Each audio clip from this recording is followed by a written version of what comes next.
محرم شب عاشور کربلا کی وہ رات جو صرف آنسوؤں، عبادت اور وفا کی رات نہ تھی بلکہ تاریخ کی وہ شب تھی جب جنت نے خیموں کے گرد طواف کیا، جب وفاداری کی آخری بیعت ہوئی، جب امام حسین علیہ السلام اور ان کے اصحاب نے موت کو گلے لگانے کی پوری تیاری کی۔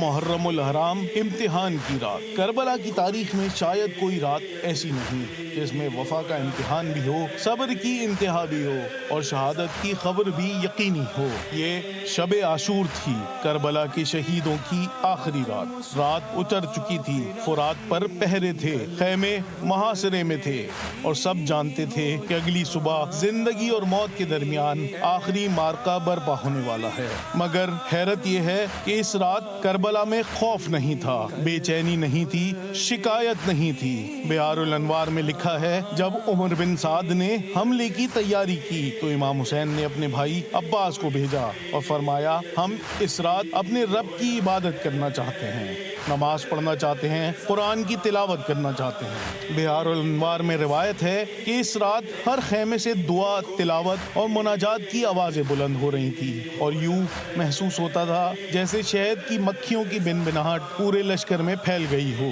مگر شب عاشور کا سب سے بڑا امتحان ابھی باقی تھا۔ امام حسین نے اپنے اصحاب کو جمع کیا اور فرمایا، دشمن میرا خون چاہتا ہے، میں تم سب کو اپنی بایعت سے آزاد کرتا ہوں، رات کی تاریکی سے فائدہ اٹھاؤ اور چلے جاؤ۔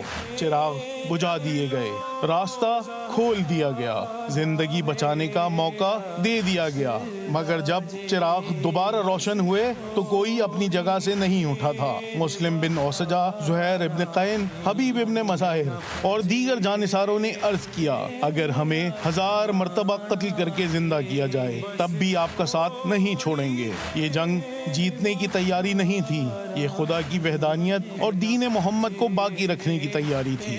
ماں اپنے بیٹے کو شہادت کے لیے تیار کر رہی تھی، بہن اپنے بھائی کو رخصت کر رہی تھی، بیویاں اپنے سروں کی چادریں درست کر کے کہہ رہی تھیں، جب تک ہمارے گھر کے مرد زندہ ہیں حسین تنہا نہیں۔